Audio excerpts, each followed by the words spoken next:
Deep Leaf Audio presents Illuminatus, Part 2, The Golden Apple, by Robert Shea and Robert Anton Wilson. A multi-voice recording. To Arlen and Yvonne. There is no God but man.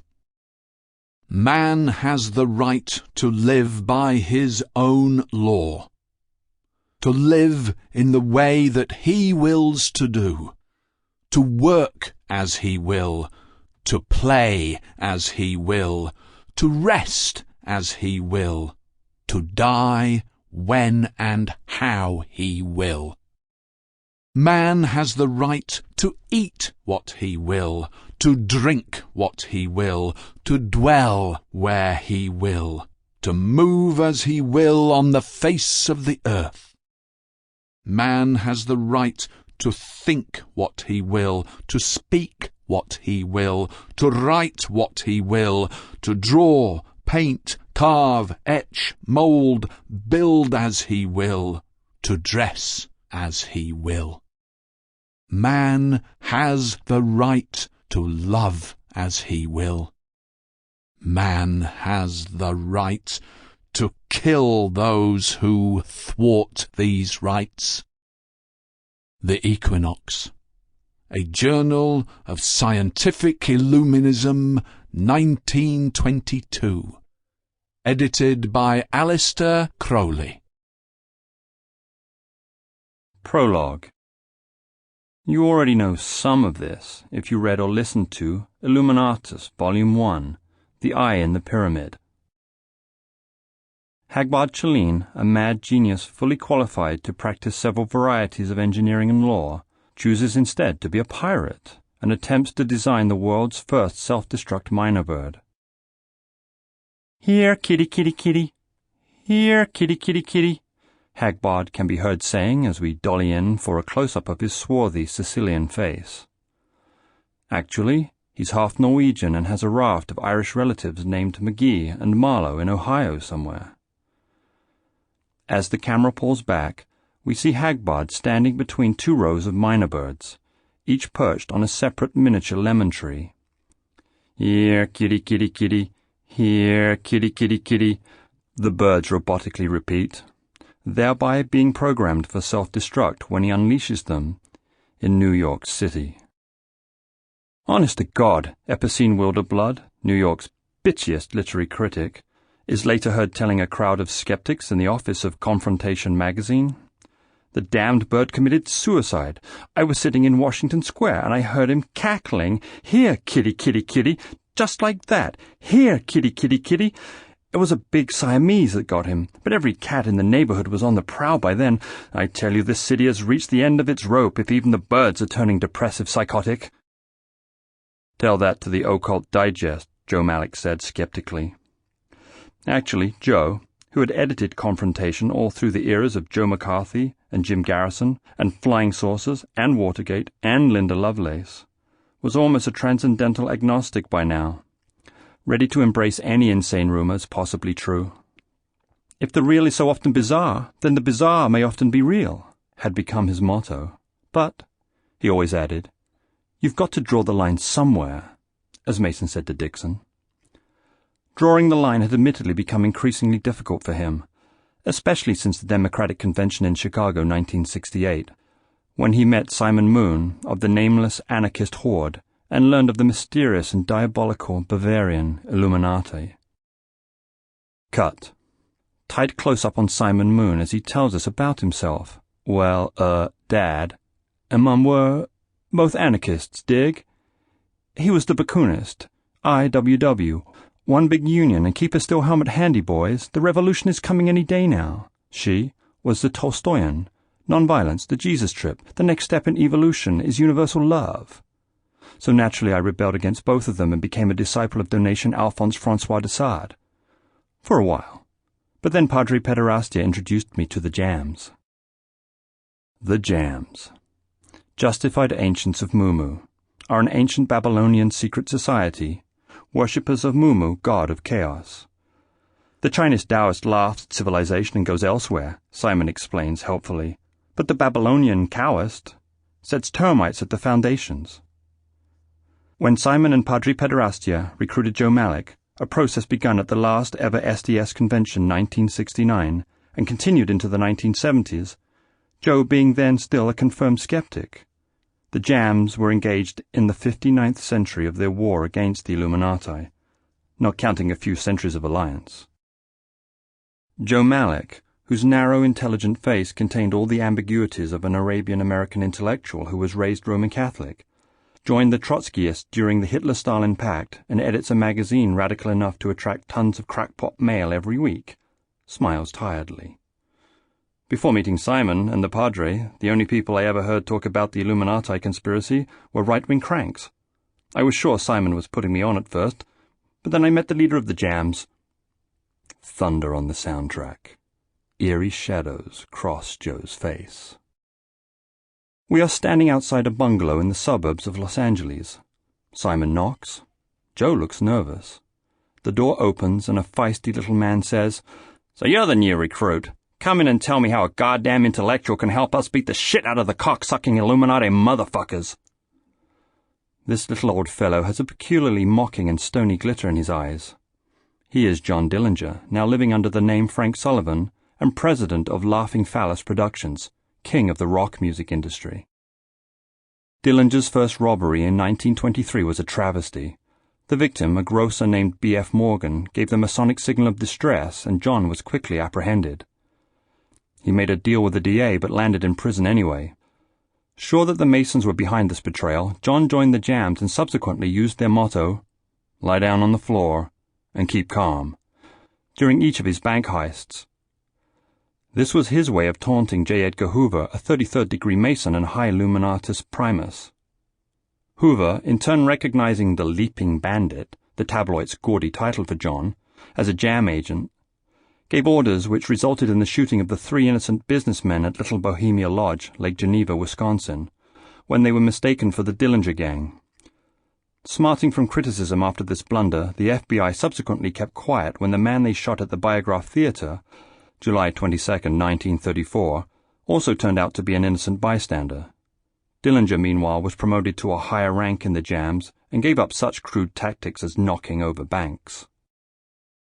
Now an old man in the mid-1970s, Dillinger has decided to amalgamate the Jams with a new anti-Illuminati group, the Legion of Dynamic Discord, headed by the madcap Hagbard Gorillas, pirate extraordinary and breeder of self-destruct minor birds.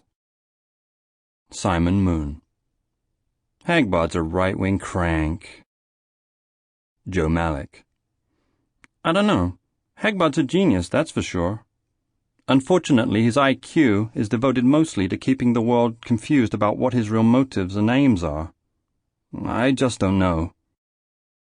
Hagbard, in fact, is the discoverer of the snafu principle, which holds that communication is possible only between equals. Every hierarchy, therefore, in order to repress equality, must also repress communication. This, he claims, is the Achilles heel of armies, corporations, governments, and other front groups used by the Illuminati in their conspiracy to govern mankind. Where the Jams worship the Babylonian god of chaos, Mumu, Hagbard's Legion of Dynamic Discord worships Eris, Greek goddess of confusion, who is also known in Latin as Discordia. Conversations among the Discordians usually begin, "Hail Eris," "All hail Discordia," "Callisti." Unknown to the Jams, Hagbard also has an alliance with the Arisian Liberation Front, ELF, a super-Zen, super-secret insurrection following a program known as Operation Mindfuck, OM, and directed by the Dalai Lama, who lives in the sewers below Dealey Plaza, Dallas, Texas. Close-up of a computer face, almost as bland as HAL 9000. This is Fuck Up. First universal cybernetic kinetic uniprogrammer, Hagbard's greatest invention. Fuck Up throws I Ching hexagrams internally, reading random open circuits as yin lines and closed circuits as yang. These are then correlated with 3,000 years of I Ching scholarship, current astronomical and astrological data, CBS News, and reports from Hagbard's agents in world capitals, thereby combining in Fuck-Up's memory integration circuits a World Game Report unique in its comprehensive objectivity. World War III is imminent, Fuck-Up reports blandly. Prognosis: many megadeaths. No blame. My ass, no blame, Hagbard rages. He now realizes the true importance of the Fernando Poo incident.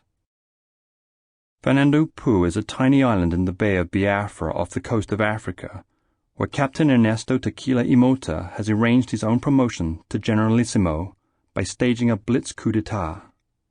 Crack CIA agents quickly report to Washington that the new regime is under the control of Russia and China.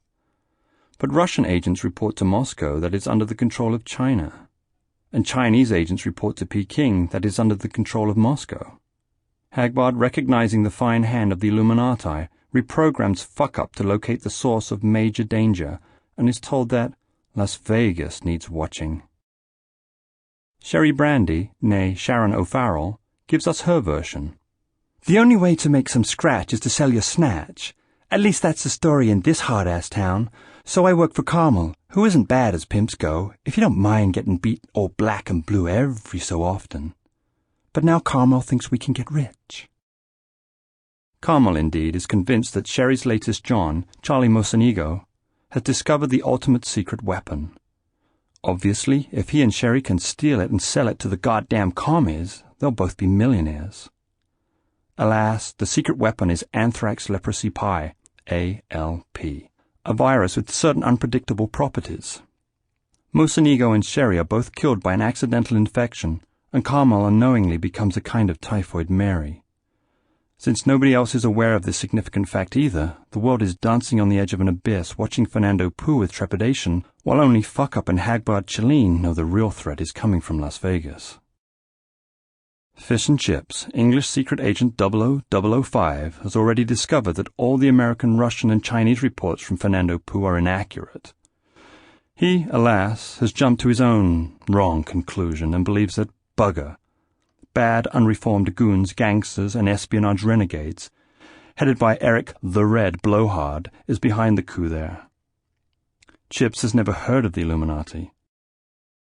Acting on orders from Hagbard, Joe Malik sends Confrontation star reporter George Dorn to Mad Dog, Texas, to investigate the right-wing groups there, one of which is widely rumored to be behind the assassinations of John and Robert Kennedy, Martin Luther King, George Lincoln Rockwell, and Spyro Agnew. Joe smiles knowingly. That's what I told George. He winks. In Mad Dog, George is busted for possession of marijuana and hustled off to jail by Sheriff Jim Cartwright. George's cellmate, a snaky-looking individual named Harry Coyne, first brags about killing various famous people, then attempts to rape George. The jail is then invaded by a mysterious group led by Mavis, a young lady in a trench coat carrying a Tommy gun, and they remove George after blowing holes in the walls. On the way out, George sees a hidden chapel with a pyramid-shaped altar and an open eye on top with the slogan, Ewige Blumenkraft. Mavis tells him that Mad Dog Jail is the secret headquarters of the Bavarian Illuminati. George is driven to the Gulf of Mexico, where he and Mavis just have time to argue politics and engage in a little friendly oral sex before the Leif Erikson appears. This is a gigantic golden-yellow submarine owned by Hagbard Chelene, who explains to George that he is neither left-wing nor right-wing, but a political non-Euclidean. The Illuminati, Hagbard goes on, is the cause of all unhappiness in the world.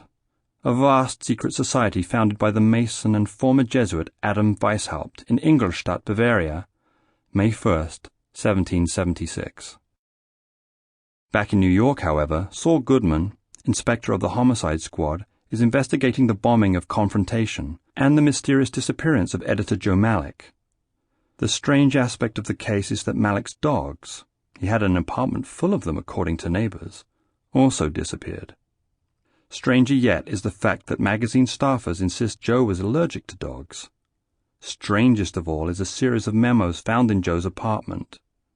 Quoting various authorities, academic and otherwise, these memos give a strange variety of theories about the Illuminati. To wit, 1. According to French sociologist Jacques Ellul, the Illuminati was founded in the 11th century by disciples of Joachim of Flores and tried to redistribute wealth by robbing the rich. They were vanquished by Law and Order in 1507 and ceased to exist. But the National Review claims Joachim's followers still survive and are seeking to immanentize the eschaton. 2. According to Darrell's History of Secret Societies, the Illuminati was begun by Hassan I-Sabah in 1092, entered Spain in 1623, spread throughout Europe and infiltrated Masonry via Adam Weishaupt in 1776. 3. According to Encyclopaedia Britannica, the Illuminati was founded by Weishaupt in 1776 and suppressed by the Bavarian government in 1785. 4. According to a letter in Playboy, the Illuminati is still in existence and masterminded the assassinations of recent years.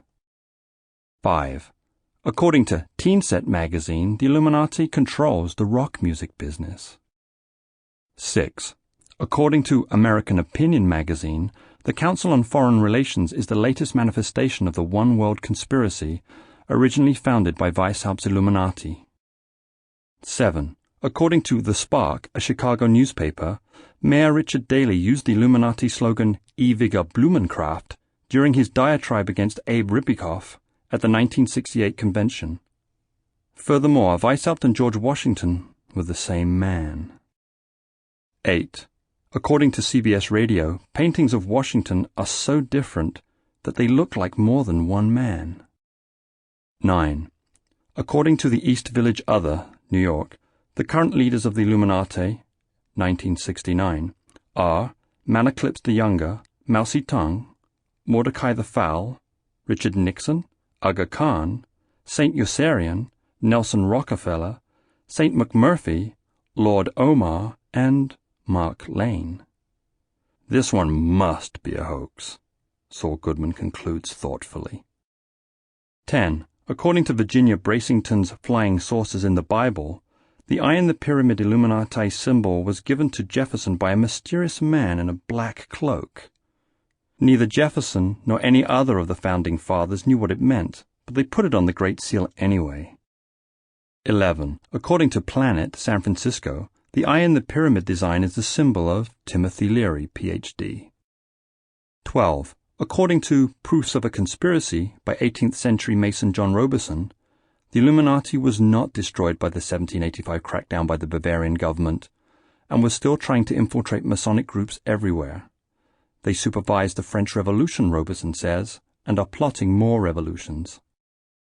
13. According to World Revolution by Nestor Webster, the Illuminati controls all socialist, communist, and anarchist groups.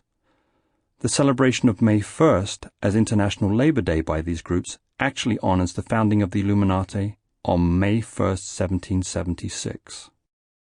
14. According to History of Magic by French Kabbalist Eliphas Levi, the Illuminati was founded by Zoroaster and introduced to Europe by the Knights Templar in the 12th century.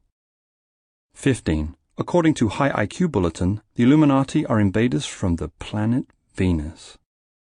16. According to Libertarian American, the Illuminati is the political front of the Vril Society, where Adolf Hitler received his occult education. Their aim is Christian socialism as distinguished from godless Russian socialism. 17. According to Los Angeles Free Press, the Theosophical Society has been accused by John Birch Society members of being the chief front for Illuminati activities. And the founder of the Illuminati, they say, was Cain, son of Eve and the serpent. 18. According to Levi's History of Magic, again, the Holy Vem, a kind of medieval Catholic version of the Ku Klux Klan, was the morals enforcement wing of the Illuminati in the Middle Ages. 19. According to Darrell's History of Secret Societies, the Nazis revived the Holy Vem, and it may still be active today. After comparing and reviewing these memos, Saul Goodman deduces by rigorous logic that the Illuminati have inspired much of this literature to conceal their real identity and actual motives. Meanwhile, Barney Muldoon of the Bomb Squad finds evidence annoying to himself that the Illuminati are controlled by the Jesuits. Comparing notes, Saul and Barney conclude that the Illuminati are actually Satanists who have infiltrated every organization from Catholicism to Masonry to sow conflict and achieve their own ends. Unfortunately, soon after arriving at this deduction, Saul is kidnapped, held prisoner in a fake mental hospital, and put through a psychedelic brainwashing process intended to convince him he is Barney Muldoon, a patrolman on the Newark police force, suffering from the hallucination that he is Saul Goodman, an inspector on the New York police force. Hagbard Chelene, meanwhile, races towards sunken Atlantis in the Leif Erikson, hoping to seize some golden statues which the Illuminati are planning to melt down to finance their current projects. George Dorn is hurriedly initiated into the Legion of Dynamic Discord, with the lusty assistance of a lovely black lady named Stella Maris. But let George tell it himself. Well, wow, man, I'm no hero, you know. I'd rather be initiated again, especially by Stella, or maybe Mavis. I mean, a Discordian initiation is something special, I'll say, Stella interjects lewdly. But the next thing I know, Hagbard has me up on the bridge, and we're talking to a dolphin named Howard, and about to be attacked by 5 Illuminati spider ships. Maybe I'd been smoking too much of that great Callisti gold grass that Hagbard grows, but it was all a big freak-out. What's it like to drown at the bottom of the Atlantic? The water pressure must crush you atom by atom, I imagine. And the Illuminati are ready to blast us with everything they have. I just go away from there in my head, you know, and I'm back in the Morituri underground in my younger days, when Carla wanted me to kill a pig to show my dedication to the revolution. So there I am, trailing this cop down Broadway in the 70s, trying to get the courage to pull the gun out of my pocket. And how the dolphin is yelling through the intercom, "Here come the spider ships!" And I'm still remembering Stella's luscious, lovely, yummy pussy, and I don't know if I'm in a porny novel, a science fiction movie, or the real world. And I got this ESP flash that this cop had a retarded 4-year-old child, and suddenly that made him human, so I knew I couldn't kill him. Wow, man, you see? It was heavy. George later, or earlier, it depends on which of his time tracks we're in, tried to shoot himself in the head, despising his cowardice, but the gun provided by the Morituri underground didn't fire. Well, yeah, sure. Simon Moon is horning in on the narrative again. Morituri is no kindergarten. We all know that. But every time I hear Joe Hill, I think of my father. "The copper bosses killed you, Joe. I never died," says he. And both lines are true. A morning never ends, and the revolution never ends. Whatever way you're fighting it, read the Sard, or ask John Dillinger. You don't come alive, as a person, until you break the laws. Inside the legal cage, you're nothing but a robot. He bursts into song. "Though cowards cringe and traitors sneer, we'll keep the red flag flying here." Down, boy. Go on, George. Well, yeah, Hagbard finally blasted all 5 of those Illuminati spider ships, and we salvaged the golden Atlantean statues. They were gorgeous, if you like antediluvian porno. But then Hagbard told me my first mission as a Discordian was to take them to the headquarters of the leader of the Mafia. I shit.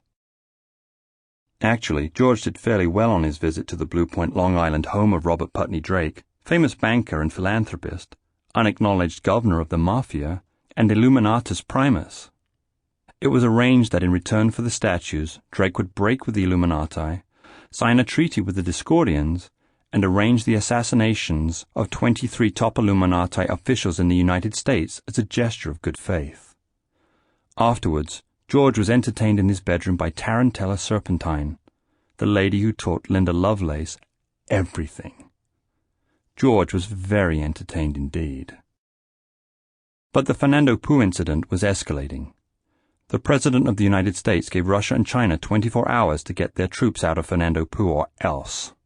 The "or else" was taken by terrorized Earth people everywhere to mean all-out thermonuclear war.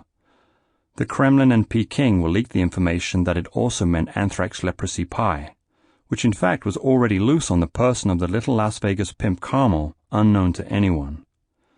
And in Fernando Poo, the brave but dumb English agent Fish and Chips, after a glorious fuck with a lady named Concepcion Galore, learned about a mysterious church of St. Toad and decided to investigate it, whilst the rulers of Russia and China, having no troops in Fernando Poo, politely informed the world that the President of the U.S.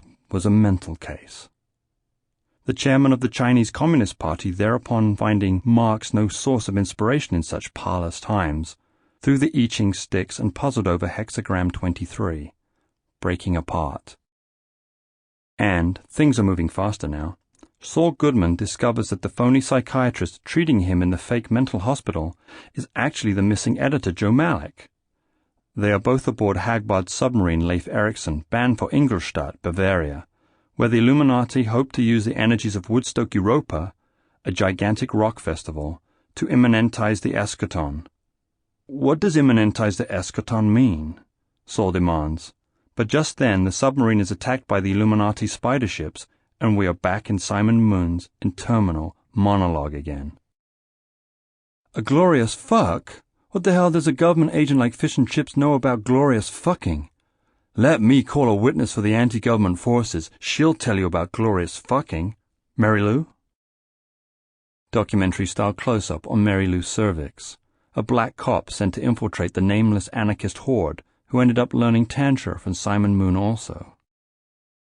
At first I thought Mr. Simon motherfucking Moon was a stone kink, an Ignatz, you know. I mean, trying to ball sitting up? It's from Bizarresville. And I got a backache the first half hour, but he kept telling me, just hang in there, just hold on, baby. And then it started to happen. That Kundalini, he calls it.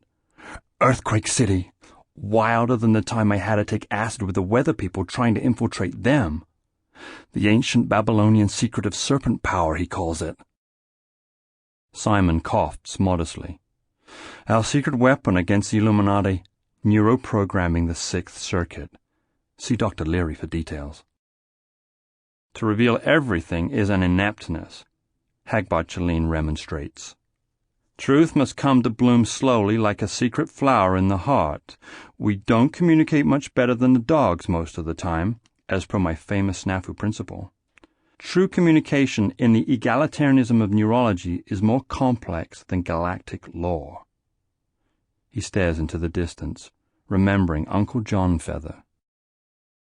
Uncle John, a Mohawk Indian, gives us the moral of this fable, fairly straightforwardly for once. You are a good lawyer, Hagbard, I know that, but can you tell the truth in a government court? I doubt it. They make their own rules and everything relevant is declared irrelevant.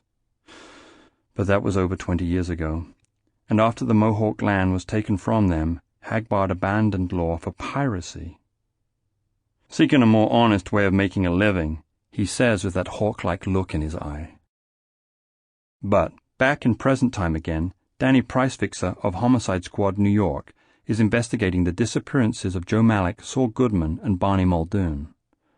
Some of the references in the Illuminati memos draw him, like most of our characters, into past time, where he was once a detective on the Arkham, Massachusetts police force and investigated the disappearance of Professor Joshua Marsh of Miskatonic University.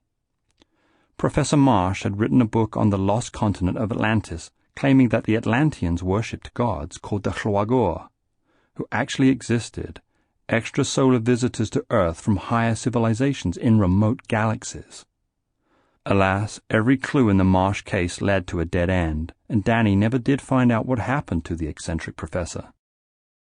The one lead that bothered me most, Danny tells our interviewer, was the Fënords. What in the hell are Fënords? But just the day before his disappearance, Professor Marsh was overheard by several witnesses talking to himself in the Miskatonic Library. I've seen the Fënords, he kept saying. Now I ask you, what can a poor cop do with a clue like that? It's depressing. A visit to the New York Public Library and some browsing among occult books gives Danny the information that many traditions trace the Illuminati back to Atlantis, or to some interstellar source. Waking in the big bed, George Dorn finds Tarantella has left him. But how did Mavis get here? Looking down at his elderly hands, he sobs, You've won. I'm no longer sure who I am, or which way time runs. No, Mavis says. You've won, Saul. You're waking up at last. You mean I am Saul Goodman, but I'm all the others too? Who asks that question? Mavis responds, like a Zen master. But returning to his hotel suite, Fish and Chips finds Concepcion galore lying in his bed with her throat cut from ear to ear, and beside her the emblematic flame dagger of Hassan I Sabah. Damn blast and thunder! Every time I find a good piece of ass, those fuckers from Bugger come along and shaft her. And the White House order is given. The SAC bombers head toward Fernando Poo and the Third World War. Rising organ music. Can World War III be averted? Will Carmel infect the whole world with anthrax leprosy pie? What is Hagbard's real angle anyway? Who are the Illuminati and what's their angle? Continue listening for the next psychotic episode. Book 3. Unordnung.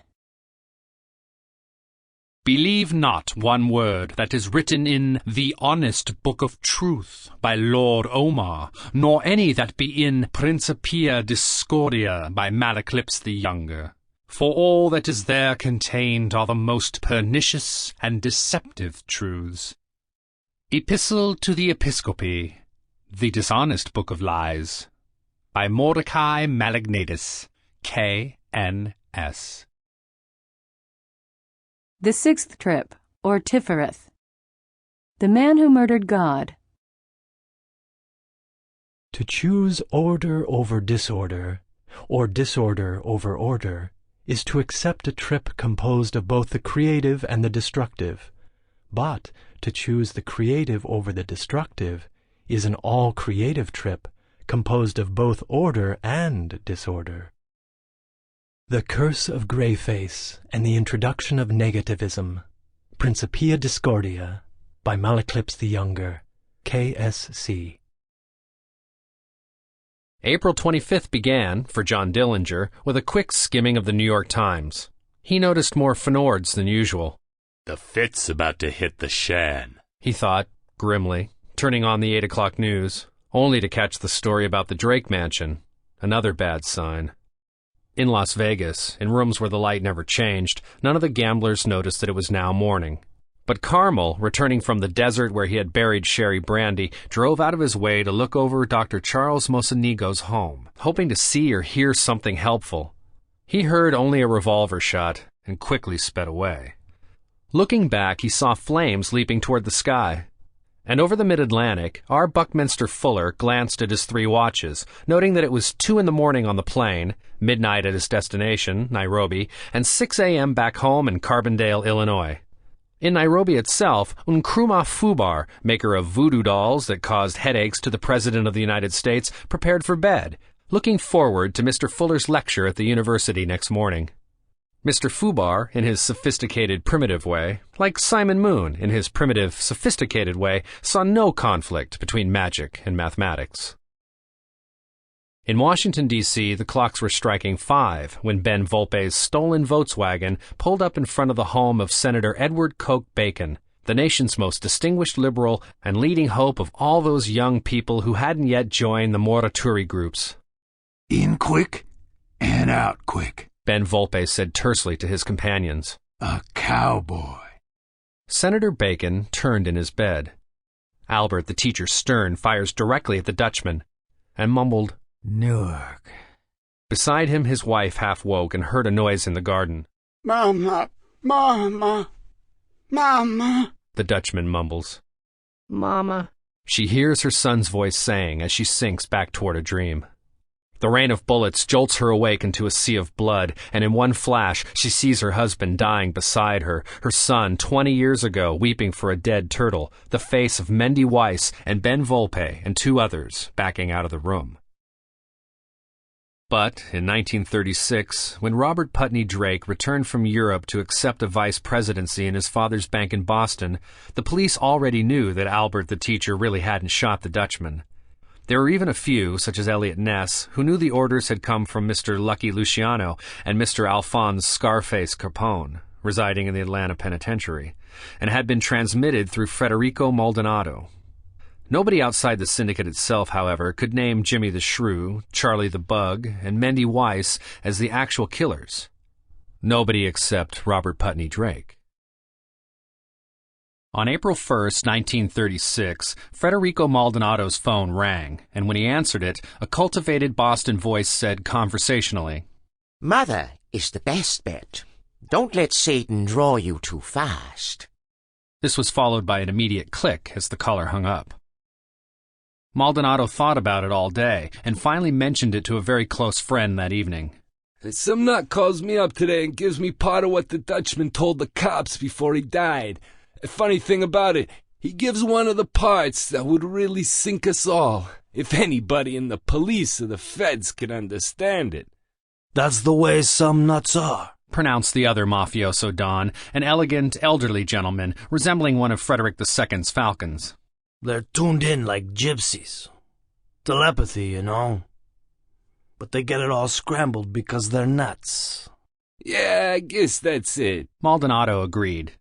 He had a crazy uncle who would sometimes blurt out a Brotherhood secret that he couldn't possibly know, in the middle of ramblings about priests making it with altar boys and Mussolini hiding on the fire escape and nonsense like that. "They tune in, like the eye, eh?" But the next morning, the phone rang again, and the same voice said with elaborate New England intonation, "Those dirty rats have tuned in.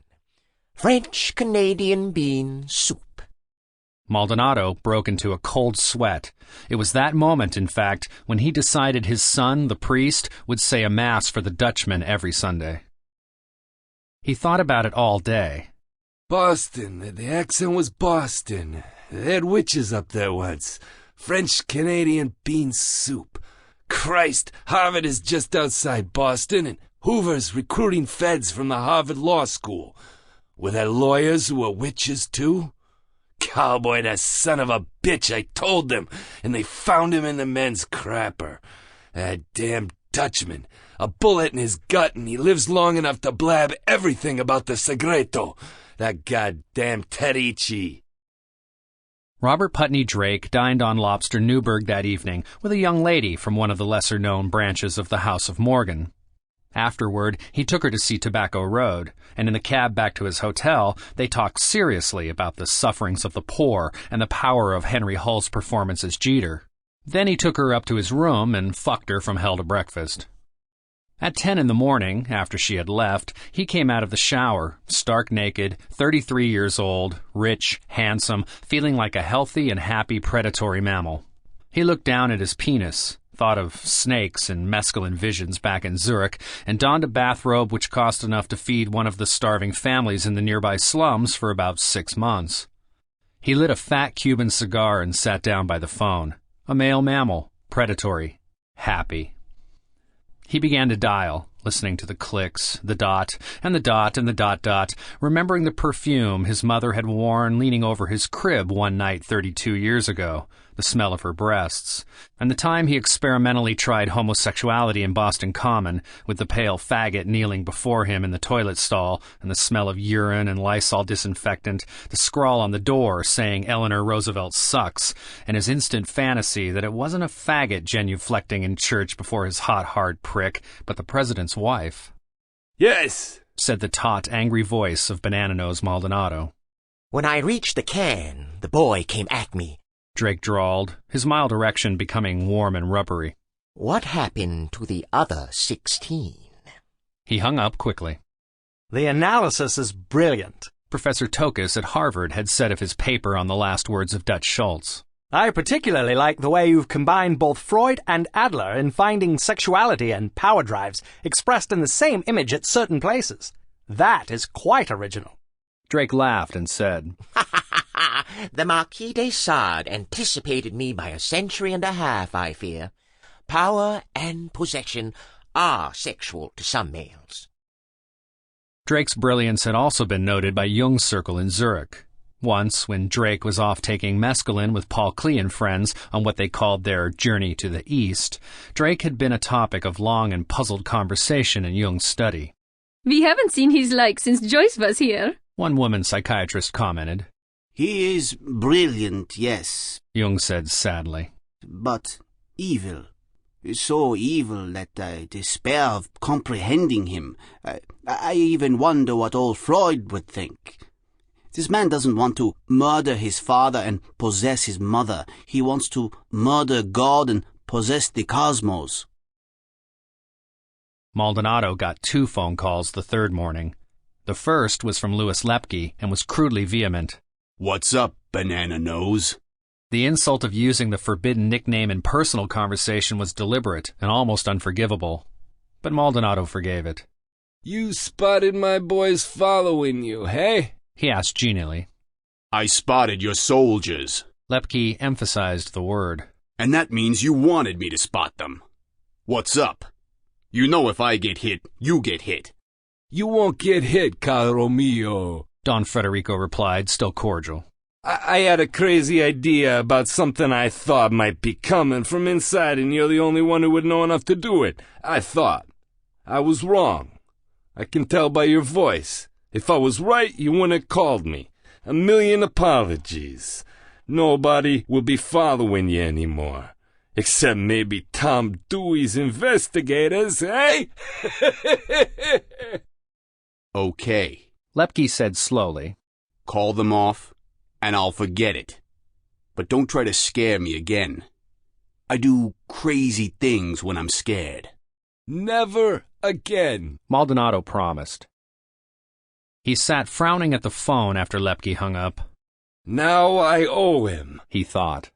I'll have to arrange to bump off somebody who's annoying him to show the proper and most courteous apology. But Virgin Mother, if it isn't the butcher, who is it? A real witch? The phone rang again. Crossing himself and calling on the Virgin silently, Maldonado lifted the receiver.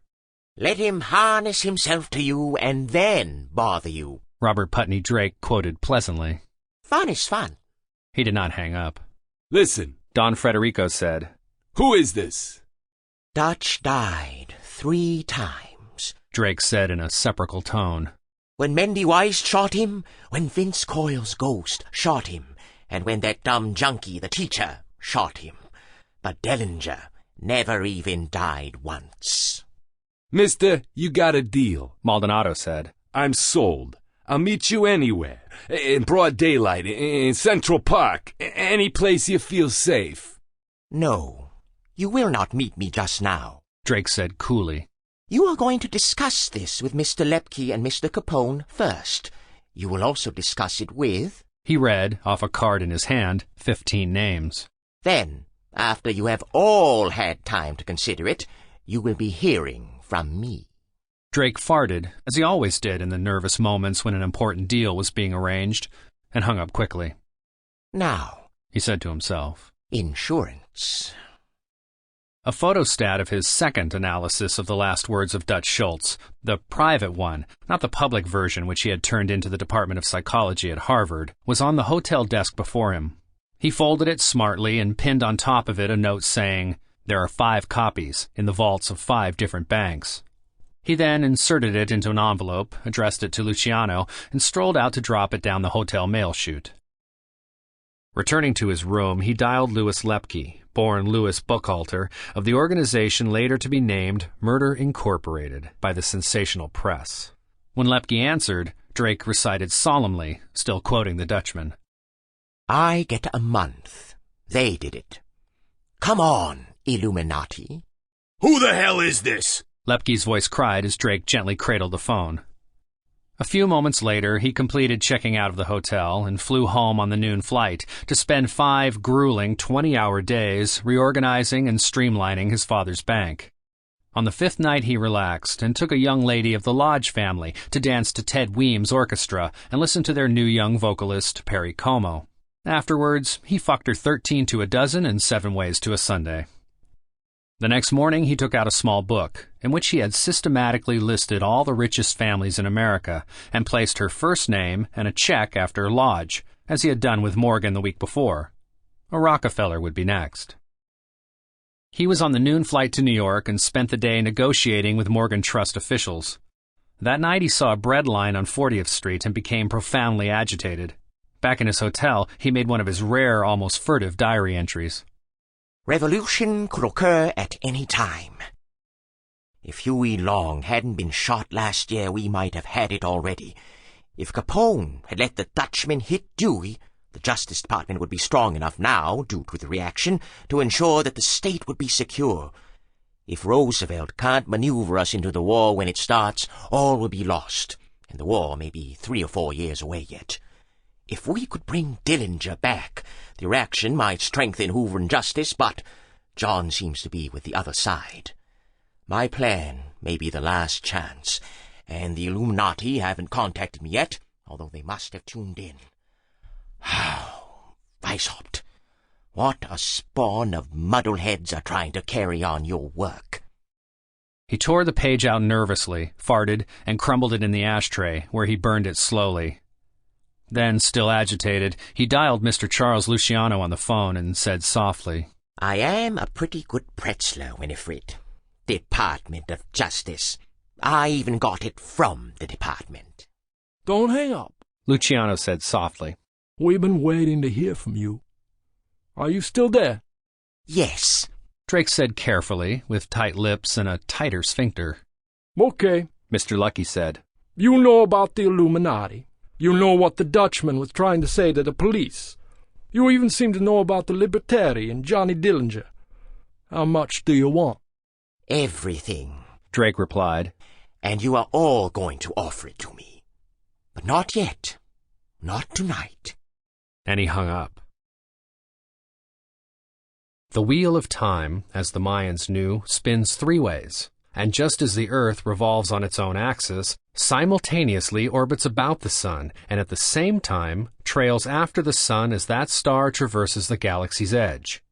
The wheel of time, which is a wheel of ifs, is come round again, as Drake's phone clicks off, to Gruad the Greyface, calculating the path of a comet and telling his followers, See? Even the heavenly bodies are subject to law, and even the Loargor.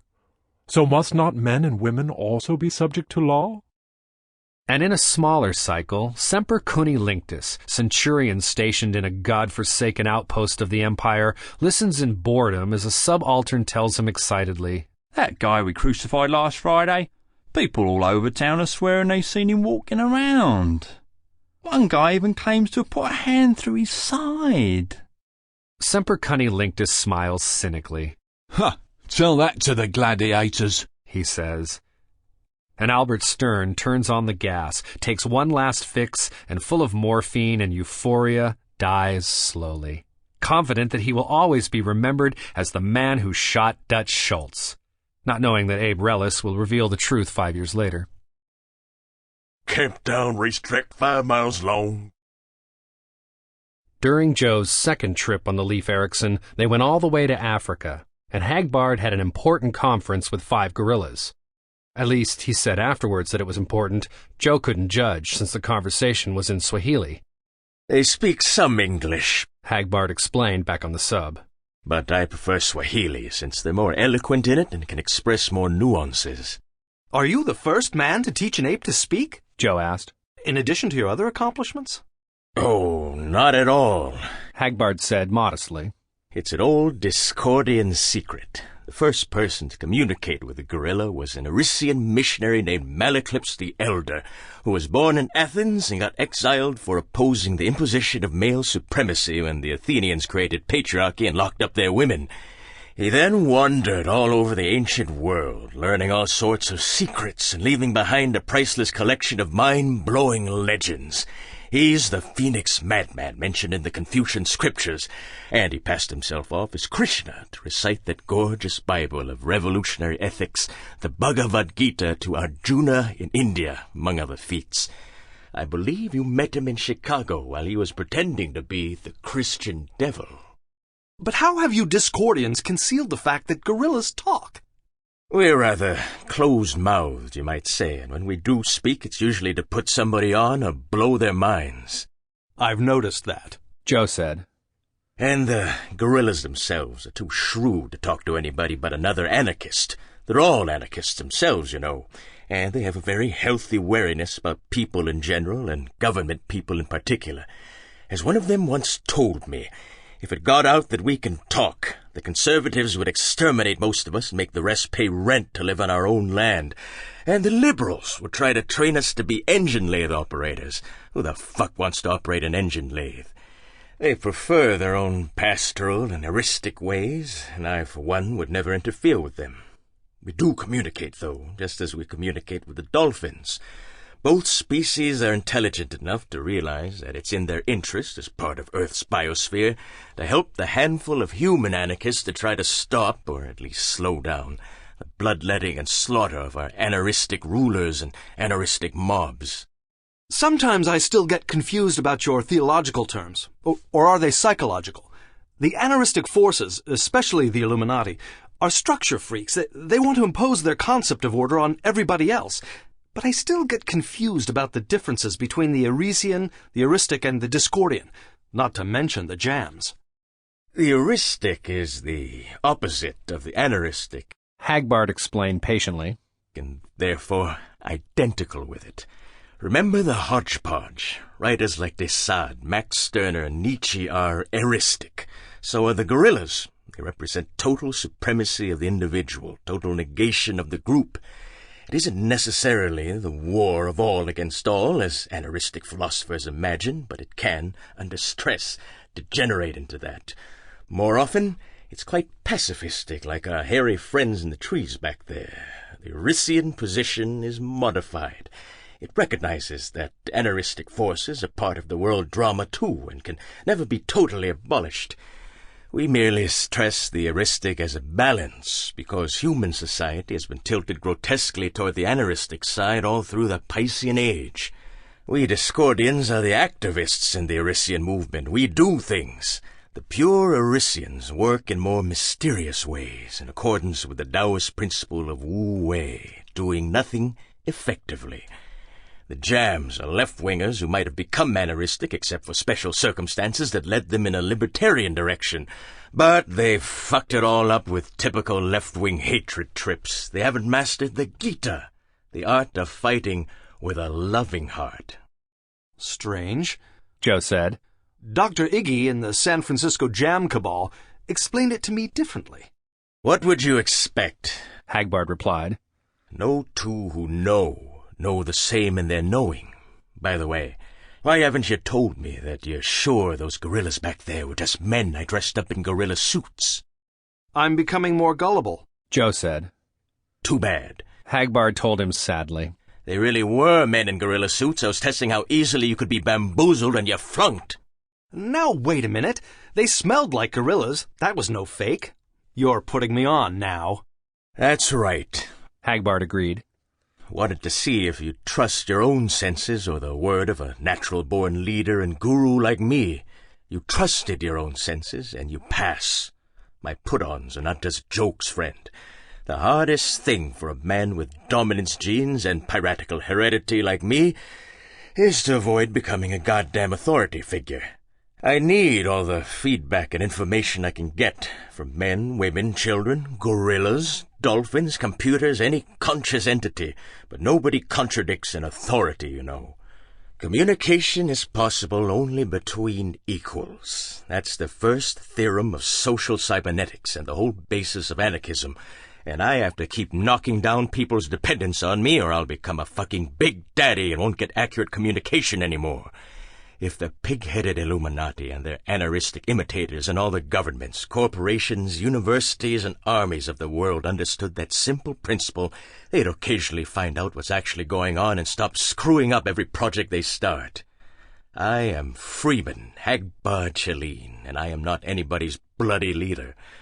As soon as you fully understand that I am your equal, and that my shit stinks just like yours, and that I need a lay every few days or I get grouchy and make dumb decisions, and that there is one more trustworthy than all the Buddhas and sages, but you have to find him for yourself, then you'll begin to understand what the Legion of Dynamic Discord is all about. One more trustworthy than all the Buddhas and sages? Joe repeated, finding himself most confused when he had been closest to total comprehension a second earlier. To receive light, you must be receptive, Hagbard said curtly. Work that one out for yourself. Meanwhile, take this back to New York and chew on it a bit. And he presented Joe with a book entitled Never Whistle While You're Pissing, A Guide to Self-Liberation by Hagbard Gorillas, HMSH. Joe read the book carefully in the following weeks, while Pat Walsh in Confrontation's research department checked out every assertion about the Illuminati that Joe had picked up from Hagbard, Simon, Dillinger, and Dr. Ignatius. But although some of the book was brilliant, much was obscure, and he found no clue to the one more trustworthy than all Buddhas. Then, one night, high on Alamout black hashish, he started working on it with expanded and intensified consciousness. Malaclypse the Elder? No. He was wise and somewhat benevolent in a fey sort of style, but certainly not trustworthy. Simon? For all his youth and nuttiness, he had moments of incredible perception, but he was almost certainly less enlightened than Hagbard. Dillinger? Dr. Ignatius? The mysterious Malaclypse the Younger, who had disappeared, leaving behind only the inscrutable Principia Discordia? Christ, Joe thought. What a male chauvinist I am. Why didn't I think of Stella? The old joke came back to him. Did you see God? Yes. And she's black. Of course. Hadn't Stella presided over his initiation in Dr. Iggy's chapel? Hadn't Hagbard said she would preside over George Dorn's initiation when George was ready? Of course. Joe always remembered that moment of ecstasy and certainty. It taught him a lot about the use and misuse of drugs and why the Illuminati went wrong. For the unconscious, which always tries to turn every good lay into a mother figure, had contaminated the insight which his superconscious had almost given him. It was many months later, just before the Fernando Poo crisis, that he finally discovered beyond all doubt the one who was more trustworthy than all Buddhas and all sages. Doodah, doodah, all the doodah day. And Semper Cunnilingus, the very night that he reamed his subaltern for taking native superstitions seriously, passed an olive garden and saw the 17, and with them was the 18th, the one they had crucified the Friday before. Magna Mater, he swore, creeping closer. Am I losing my mind? The 18th, what's-his-name, the preacher, had set up a wheel and was distributing cards to them. Now he turned the wheel and called out the number at which it stopped. The centurion watched in growing amazement as the process was repeated several times, and the cards were marked each time the wheel stopped. Finally, the big one, Simon, shouted, Bingo! The scion of the noble Linctus family turned and fled. Behind him, the luminous figure said, Do this in commemoration of me. I thought we were supposed to do the bread and wine bit in commemoration of you. Simon objected. Do both, the ghostly one said. The bread and wine is too symbolic and arcane for some folks. This one is what will bring in the mob. You see, fellows, if you want to bring the movement to the people, you have to start from where the people are at. You, Luke, don't write that down. This is part of the secret teachings. Slurp, slurp. Camptown ladies sing this song, doo-dah, doo-dah. But how do you account for a man like Drake? One of Carl Jung's guests asked at the Sunday afternoon Kaffeeklatsch, where the strange young American had inspired so much speculation. Jung sucked on his pipe, thoughtfully, wondering actually, how would he ever cure his associates of treating him like a guru, and answered finally. A fine mind strikes on an idea like the arrow hitting bullseye. The Americans have not yet produced such a mind because they are too assertive, too outgoing. They land on an idea, even an important idea, like one of their fullbacks making a tackle. Hence, they always crumple or cripple it. Drake has such a mind. He has learned everything about power, more than Adler knows, for all his obsession on the subject. But he has not learned the important thing. That is, of course, how to avoid power. What he needs and will probably never achieve is religious humility.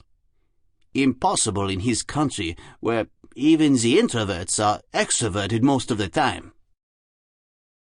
It was a famous novelist, who was later to win the Nobel Prize, who actually gave Drake his first lead on what the Mafia always called Il Segreto. They had been talking about Joyce and his unfortunate daughter, and the novelist mentioned Joyce's attempts to convince himself that she wasn't really schizophrenic.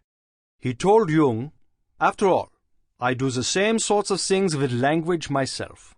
Do you know what Jung, that old Chinese sage disguised as a psychiatrist, answered? You are diving, but she is sinking.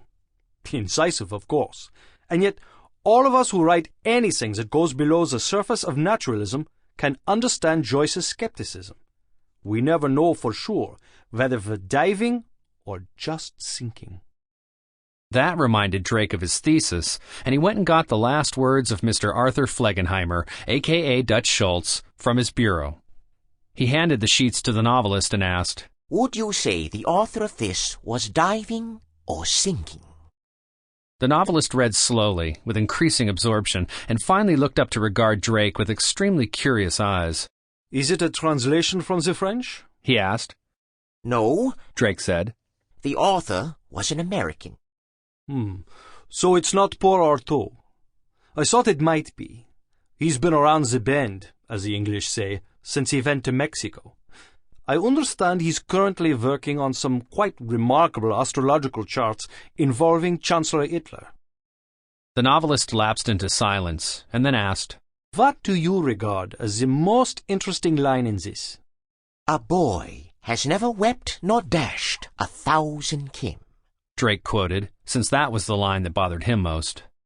Oh, that boy imagery is all personal. Just repressed homosexuality. Quite ordinary. The novelist said, impatiently. I was in the can, and the boy came at me. I think the author hurt the boy in some way. All the references are tinged with more than normal homosexual guilt. My God, Drake thought. Vince Cole. He was young enough to seem like a boy to Schultz. The Dutchman thought Cole's ghost was shooting at him in that John in Newark. I would imagine the author killed himself or is in a mental hospital by now. The novelist went on thoughtfully. He's dead, Drake said grudgingly. But I won't give you any more clues. It's fascinating to see how well you're doing on your own. This is the interesting line, the novelist said. Or 3 lines, rather. I would hear it, the Circuit Court would hear it, and the Supreme Court might hear it. If that ain't the payoff, please crack down on the Chinaman's friends and Hitler's commander. You swear this author was American? Well, he came of German ancestry, Drake said, thinking of Jung's theory of genetic memory. But Chancellor Hitler would hate to admit it. His people were not Aryan. He was Jewish? The novelist exclaimed. What's so surprising about that? Only that scarcely 2 or 3 people in the whole world, outside the inner circle of the Nazi Party, would understand what was meant by the Chinaman and Hitler's commander. This author must have delved very deeply into occult literature, things like Eliphas Levi or Ludwig Prin, or some of the most closely guarded Rosicrucian secrets, and then made a perfectly amazing guess in the right direction. What in the world are you talking about? The novelist looked at Drake for a long time, then said, I hate to even discuss it. Some things are too vile. Some books, as your Mr. Poe said, should not allow themselves to be read. Even I have quoted things in my most famous work, which is admired for all the wrong reasons. In my search for the mystical, I have learned things I would rather forget, and the real goal of Herr Hitler is one of those things. But you must tell me, who was this remarkable author? He just called me, Luciano told Maldonado. And I got this much at least. He's not a shakedown artist. He's aiming big, and he's big already himself. I'm getting my lawyer out of bed to run down all the best Boston families and find one with a son who shows signs of having the old larceny in his heart. I bet it's a banking family. I can hear money in a voice, and he has it. Drake was persistent, and finally the novelist said, As you know, I refuse to live in Germany because of what is happening there. Nevertheless, it is my home, and I do hear things. If I try to explain, you must get your mind out of the arena of ordinary politics. When I say Hitler does have a master, that doesn't mean he's a frontman in the pedestrian political sense. The novelist paused. How can I present the picture so you will understand it? You are not German. How can you understand a people of whom it has been said, truthfully, that they have 1 foot in their own land and 1 foot in Thule? Have you even heard of Thule? That's a German name for the fabulous kingdom the Greeks called Atlantis. Whether this kingdom ever existed is immaterial. The belief in it has existed since the dawn of history, and beliefs motivate actions. In fact, you cannot understand a man's actions unless you understand his beliefs. The novelist paused again, and then began talking about the Golden Dawn Society in England in the 1890s. Strange things were written by the members. Algernon Blackwood, for instance, wrote of intelligent beings who pre-existed mankind on Earth. Can you take such a concept seriously? Can you think about Blackwood's warnings, of his guarded phrases such as, "Of such great powers or beings there may conceivably be a survivor, of which poetry and legend alone caught a flying memory and called them gods, monsters, mythical beings of all sorts and kinds"? Or Arthur Machen, who wrote of the miracles of Mons during the Great War, describing the angels, as they were called, and published this 2 days before the soldiers at the scene sent back reports of the incident. Machen was in the Golden Dawn, and he left it to rejoin the Catholic Church, warning, "There are sacraments of evil as well as of good." William Butler Yeats was a member too, and you must certainly know his remarkable lines, "What rough beast, its hour come round at last, slouches toward Bethlehem to be born." And the Golden Dawn was just the outer portal of the mysteries. The things that Crowley learned after leaving the Golden Dawn and joining the Ordo Templi Orientis. Hitler suppressed both the Dawn and the Ordo Templi Orientis, you know. He belonged to the real society himself, where the really extraterrestrial secrets are kept. You seem to be having a hard time getting to the point, Drake said. Some things need to be approached in hints, even in allegories. You have taken mescaline with Klee and his friends, and spent the night seeing the great visions. Do I need to remind you that reality is not a one-level affair? Very well, Drake said. Behind the Golden Dawn and the OTO and the Vril Society is a hidden group of real initiates. There was a German branch of the Golden Dawn, and Hitler was a member. You want me to understand that to treat these sacraments of evil and these beings from Atlantis as no more than fictions would be to oversimplify. Is that right? The Golden Dawn was founded by a German woman, carrying on a tradition that was already 100 years old in Bavaria. As for these powers or beings from Thule, they do not exist in the sense that bricks and beefsteak exist either. The physicists, by manipulating these fantastic electrons, which, I remind you, have to be imagined as moving from one place to another without passing through any intervening space, like a fairy or a ghost, produces real phenomena visible to the senses. Say then that by manipulating these beings or powers from Thule, certain men are able to produce effects that can also be seen and experienced. What was the Golden Dawn? Drake asked, absorbed. How did it begin? It's very old, more than medieval. The modern organization began in 1776 with a man who quit the Jesuits because he thought he was an atheist, until his researchers into Eastern history had surprising results. It's him! Hitler screamed. He has come for me! And then, as Hermann Rauschning recorded, He lapsed into gibberish. The boss himself! Dutch Schultz moaned. Oh, Mama, I can't go through with it. Please, come on, open the soap ducats. The chimney sweeps. Take to the sword. Shut up, you got a big mouth. We've got two real possibilities, Lepke's lawyer reported. But one of them is Boston Irish, and what you described was the old original Boston accent. The second one is probably your man then. His name is Robert Putney Drake. Standing before the house on Benefit Street, Drake could see, across the town, the peak of Sentinel Hill and the old deserted church that had harbored the Starry Wisdom sect in the 1870s. He turned back to the door and raised the old Georgian knocker, remembering Lillibridge, the reporter, and Blake, the painter, had both died investigating that sect, then rapped smartly 3 times. Howard Phillips Lovecraft, pale, gaunt, cadaverous, opened the door. "Mr. Drake?" he asked genially. "It was good of you to see me," Drake said. "Nonsense," Lovecraft replied, ushering him into the colonial hallway. "Any admirer of my poor tales is always welcome here. There are so few that I could have them all here on a single day without straining my aunt's dinner budget." "He may be one of the most important men alive," Drake thought. "And he doesn't really suspect."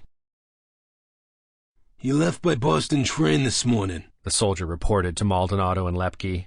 "He went to Providence, Rhode Island." "Of course, I have no hesitation in discussing it," Lovecraft said after he and Drake were settled into the old book-lined study and Mrs. Gamhill had served them tea. "Whatever your friend in Zurich may feel, I am and always have been a strict materialist." "But you have been in touch with these people?" "Oh, certainly, and an absurd lot they are, all of them. It began after I published a story called Dagon in, 1919. I had been reading the Bible, and the description of the Philistine sea-god Dagon reminded me of sea serpent legends and of the reconstruction of dinosaurs by paleontologists. And the notion came to me, suppose Dagon were real, not a god, but simply a long-lived being vaguely related to the great Saurians. Simply a story to entertain those who enjoy the weird and gothic in literature. You can't imagine my astonishment when various occult groups began contacting me, asking which group I belonged to and which side I was on. They were all terribly put out when I made perfectly clear that I didn't believe any such rubbish. "But," Drake asked, perplexed, "why did you pick up more and more of these hidden occult teachings and incorporate them in your later stories?" "I am an artist," Lovecraft said. A mediocre artist, I fear, and don't contradict me. I value honesty above all the other virtues. I'd like to believe in the supernatural, in a world of social justice, and in my own possession of genius, but reason commands that I accept the facts. The world is made of blind matter. The wicked and brutal always have and always will trample on the weak and innocent. And I have a very microscopic capacity to create a small range of aesthetic effects, all macabre and limited in their appeal to a very special audience. Nevertheless, I would that things were otherwise. Hence, although a conservative, I support certain social legislation that might improve the conditions of the poor, and although a poor writer, I try to elevate the status of my own wretched prose. Vampires and ghosts and werewolves are worn out. They provoke chuckles rather than terror. Thus, when I began to learn of the old lore after Dagon was published, I began to use it in my stories. You can't imagine the hours I've spent with those old volumes at Miskatonic, wading through tons of trash. Alhazred and Levi and von Junst were all mental cases, you know, to sift out the notions that were unfamiliar enough to cause a genuine shock, a real shudder in my readers. "And you've never received threats from any of these occult groups for mentioning Yog-Sothoth or Cthulhu outright in your stories?" "Only when I mentioned Halley," Lovecraft said with a wry smile. Some thoughtful soul reminded me of what happened to Bierce after he wrote a bit frankly on that subject. But that was a friendly warning, not a threat. Mr. Drake, you are a banker and a businessman. Certainly you don't take any of this seriously. "Let me reply with a question of my own," Drake said carefully. "Why, in all the esoteric lore which you have chosen to make exoteric through your stories, have you never mentioned the law of fives?" In fact, I did hint at it, rather broadly, in At the Mountains of Madness. Have you not read that? It's my longest and, I think, my best effort to date. But he seemed abruptly paler. "In the case of Charles Dexter Ward," Drake pursued, "you quote a formula from Eliphas Levy's History of Magic, but you don't quote it in full. Why was that?" Lovecraft sipped his tea, obviously framing his answer carefully. Finally he said, One doesn't have to believe in Santa Claus to recognize that people will exchange presents at Christmas time. One doesn't have to believe in Yog-Sothoth, the Eater of Souls, to realize how people will act who do hold that belief. It is not my intent in any of my writings to provide information that will lead even one unbalanced reader to try experiments that will result in the loss of human life. Drake arose. I came here to learn, he said. But it appears that my only possible function is to teach. Let me remind you of the words of Lao Tzu. Those who speak do not know. Those who know do not speak. Most occult groups are in the first class, and their speculations are as absurd as you think. But those in the second class are not to be so lightly dismissed. They have left you alone because your stories appear only in magazines that appeal to a small minority. These magazines, however, have lately been printing stories about rockets and nuclear chain reactions and other matters that are on the edge of technological achievement. When these fantasies start coming true, which will probably occur within a decade, there will be a much wider interest in such magazines, and your stories will be included in that renaissance. Then you will receive some very unwelcome attention. Lovecraft remained seated. I think I know of whom you are speaking. I can also read newspapers and make deductions. Even if they are mad enough to attempt it, they do not have the means. They would have to take over not one government, but many. That project would keep them busy enough, I should think, to distract them from worrying about a few lines here and there and stories that are published as fiction. I can conceive of the next war leading to breakthroughs in rocketry and nuclear energy, but I doubt that even that will lead many people to take my stories seriously, or to see the connections between certain rituals, which I've never described explicitly, and acts which will be construed as the normal excesses of despotism. Good day, sir, Drake said formally. I must be off to New York, and your welfare is really not a major concern in my life. Good day, Lovecraft said, rising with colonial courtesy. Since you have been so good as to give me a warning, I will return the favor. I do not think your interest in these people is based on a wish to oppose them, but to serve them. I beg you to remember their attitude toward servants. Back out on the street, Drake experienced a momentary dejection. For nearly 20 years, he's been writing about them and they haven't contacted him. I've been rocking the boat on 2 continents and they haven't contacted me. What does it take to make them show their hand? And if I don't have an understanding with them, anything I work out with Maldonado and Capone is written on the wind. I just can't afford to deal with the Mafia before I deal with them. What should I do? Put an ad in the New York Times? Will the all-seeing eye please look in my direction? R.P. Drake, Boston? And a Pontiac, stolen an hour before in Kingsport, pulled away from the curb several houses back and started following Drake as he left Benefit Street and walked back toward the downtown area. He wasn't looking back, so he didn't see what happened to it, but he noticed an old man coming toward him stop in his tracks and turn white. Jesus on a pogo stick, the old man said weakly. Drake looked over his shoulder and saw nothing but an empty street. What is it? He asked.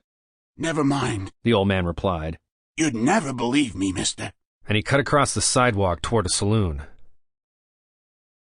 What do you mean you lost 4 soldiers? Maldonado screamed into the phone. Just what I'm saying. Eddie Vitelli, of the Providence Gambling, Heroin, and Prostitution Vitellis, said. We found your Drake at a hotel. 4 of the best soldiers we got followed him. They called in once to say he was at a house on Benefit Street. I told him to pick him up as soon as he comes out, and that's it. Period. It's all she wrote. They're all gone, like something picked them off the face of the earth. I got everybody looking for the car they were in, and that's gone too. Drake canceled his trip to New York and went back to Boston, plunging into bank business and mulling over his next move. 2 days later, the janitor came to his desk, hat in hand, and asked, Could I speak to you, Mr. Drake? Yes, Getty, what is it? Drake replied testily. His tone was deliberate. The man was probably about to ask for a raise, and it was best to put him on the defensive immediately. It's this, sir. the janitor said, laying a card on Drake's desk. Drake looked down impatiently and saw a rainbow of colors. The card was printed on some unknown plastic and created a prismatic effect, recalling his mescaline trips in Zurich.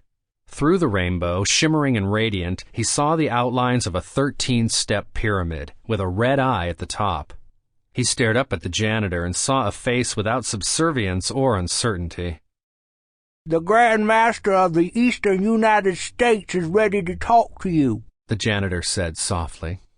"Holy Cleopatra!" Drake cried, and tellers turned to stare at him. "Cleopatra?" Simon Moon asked, 23 years later. "Tell him about Cleopatra."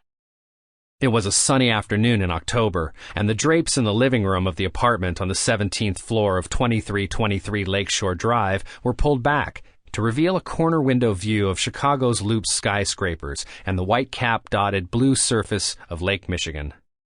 Joe sprawled in a chair facing the lake. Simon and Padre Pederastia were on a couch under an enormous painting titled Cleopatra. She looked a good deal like Stella Maris and was holding an asp to her bosom. The eye and pyramid symbol appeared several times in the hieroglyphs on the tomb wall behind her.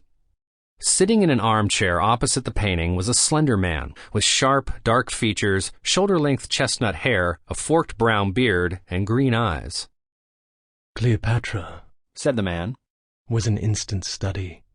Would have made her Polly-Mother of the great globe itself if she'd lived. She damn near brought down the Roman Empire, and she did shorten its life by centuries. She forced Octavius to bring so much anarchistic power to bear that the empire went prematurely into the state of bureaucracy." "What do I call you?" said Joe. "Lucifer? Satan?"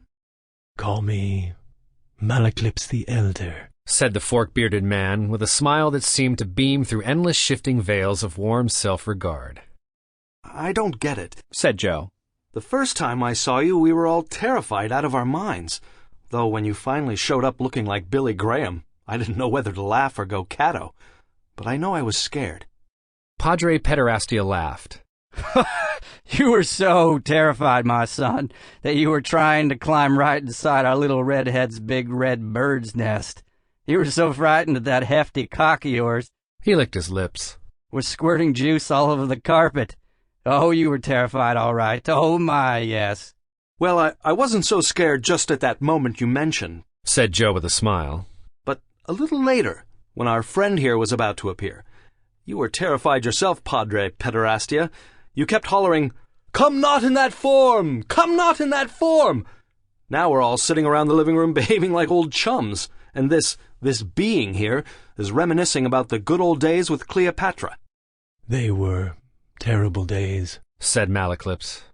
"Very cruel days, very sad days. Constant wars, tortures, mass murders, crucifixions. Bad times." "I believe you. And what's worse, I can understand what it means if I believe you, and I can live knowing that you exist, and even sit down in this living room and smoke a cigarette with you." 2 lit cigarettes appeared between Malaclypse's fingers. He passed one to Joe. Joe drew on it. It tasted sweet, with just a hint of marijuana. "That's a corny trick," said Joe. "Just so you don't lose your old associations to me too quickly," said Malaclypse. "Too quick to understand, too soon to misunderstand." Padre Pederastia said, "The night of that black mass, I simply had worked myself up to the point where I totally believed. That's what magic is, after all. The people will hear that night relate to left-hand magic, to the Satan myth, to the Faust legend. It's a quick way to get them involved. It worked with you at the time, but we brought you along fast because we want more help from you. So now you don't need the trappings." "You don't have to be a Satanist to love Malaclypse," said Malaclypse. "In fact, it's better if you're not," said Simon. "Satanists are creeps. They skin dogs alive and shit like that." "Because most Satanists are Christians," said Joe. "Which is a very masochistic religion." "Now just a minute," said Padre Pederastia with some asperity. "He's right, Pederastia," said Malaclypse. "Nobody knows that better than you, or me, for that matter." "Did you ever meet Jesus?" Joe asked, awed in spite of his skepticism. Malaclypse smiled. I was Jesus. Padre Pederastia flapped his hands and bounced up and down in his chair. You're telling too much. For me, trust is total or non-existent, said Malaclypse. I perceive that I can trust Joe. I wasn't the original Jesus Joe, the one they crucified. But this happened a few centuries after I experienced transcendental illumination at Milos. I was passing through Judea in the persona of a Greek merchant when they crucified Jesus. I met some of his followers the day he died, and I talked with them. If you think Christianity is a bloody religion as it is, this is nothing to what it would have been if Jesus hadn't seemed to come back. If the 17 original apostles, 5 of them have been purged from the records, had been left on their own, they would have passed from horror and terror at Jesus' death to vindictive fury. It would have been as if Islam had come 7 centuries earlier. Instead of slowly taking over the Roman Empire and preserving much of the Greco-Roman world intact, it would have swept and mobilized the East, destroyed most of Western civilization, and replaced it with a theocracy more oppressive than Pharaonic Egypt. I stopped that with a few magic tricks. Appearing in the persona of the resurrected Jesus, I taught there was no need for hatred and vengeance after my death. I even tried to get them to realize that life is a game by teaching them bingo. To this day, nobody understands, and critics call it part of the commercialism of the church. The sacred tarot wheel, the moving mandala. So despite my influence, Christianity focused obsessively on the crucifixion of Jesus, which is really irrelevant to what he taught while he was alive, and remained a kind of death worship. When Paul went to Athens and made the link-up with the Illuminati, who were using Plato's academy as a front, the ideology of Plato combined with the mythology of Christ to deliver the knockout blow to pagan humanism and lay the foundations for the modern world of superstates. After that, I changed my appearance again and took the name of Simon Magus, and had some success spreading ideas contradictory to Christianity. You can change your appearance at will, then, said Joe. Oh, sure thing. I'm just as quick with a thought projection as anybody. He pushed his pinky thoughtfully into his left nostril and worked it around. Joe stiffened. He didn't care to watch people picking their noses in public. He looked resolutely over Malaclypse's left shoulder. Now that you know as much as you do about us, Joe, it's time you started working with us. Chicago, as you know, is the Illuminati nerve center in this hemisphere, so we'll use this town to test Aum, a new drug with astonishing properties, if Elf's technicians are correct. It's supposed to turn neophobes into neophiles. Simon slapped his forehead and shouted, "Wow, man!" and started laughing. Pederastia gasped and whistled. You look blank, Joe, said Malaclypse. Has no one explained to you that the human race is divided into 2 distinct genotypes? Neophobes, who reject new ideas and accept only what they have known all their lives, and neophiles, who love new things, change, invention, innovation. For the first 4 million years of man's history, all humans were neophobes, which is why civilization did not develop. Animals are all neophobes. Only mutation can change them. Instinct is simply the natural behavior of a neophobe. The neophile mutation appeared about 100,000 years ago, and speeded up 30,000 years ago. However, there has never been more than a handful of neophiles anywhere on the planet. The Illuminati themselves sprang up from one of the oldest neophile-neophobe conflicts on record. I take it the Illuminati were trying to hold back progress, said Joe. Is that their general aim? You're still thinking like a liberal, said Simon. Nobody gives a fuck for progress. Right, said Malaclypse. They were the innovators in that instance. All the Illuminati were and are neophiles. Even today they see their work as directed toward progress. They want to become like gods. It's possible for humans, given the right methods, to translate themselves into sentient latticework of pure energy that will be more or less permanent. The process is called transcendental illumination to distinguish it from the acquisition of insight into the true nature of man and the universe, which is ordinary illumination. I've gone through transcendental illumination and am a being composed altogether of energy, as you may have guessed. However, prior to becoming energy fields, men often fall victim to hubris. Their actions cause pain to others and make them insensitive, uncreative, and irrational. Mass human sacrifice is the most reliable method of achieving transcendental illumination. Human sacrifice can, of course, be massed as other things, such as war, famine, and plague. The vision of the 4 horsemen vouchsafed to St. John is actually a vision of mass transcendental illumination. How did you achieve it? Joe asked. I was present at the massacre of the male inhabitants of the city of Melos by the Athenians in 416 BC. Have you read Thucydides? A long time ago. Well, Thucydides had it wrong. He presented it as an out-and-out atrocity, but there were extenuating circumstances. The Melians had been stabbing Athenian soldiers in the back, poisoning them, filling them full of arrows from ambush. Some of them were working for the Spartans, and some were on the side of Athens, but the Athenians didn't know which ones they could trust. They didn't want to do any unnecessary killing, but they did want to get back to Athens alive. So they rounded up all the Melian men one day and hacked them to pieces in the town square. The women and children were sold into slavery. What did you do? Said Joe. Were you there with the Athenians? Yes, but I didn't do any killing. I was a chaplain, of the Aresian denomination, of course. But I was prepared to perform services to Hermes, Dionysus, Heracles, Aphrodite, Athena, Hera, and some of the other Olympians. I almost went mad with horror.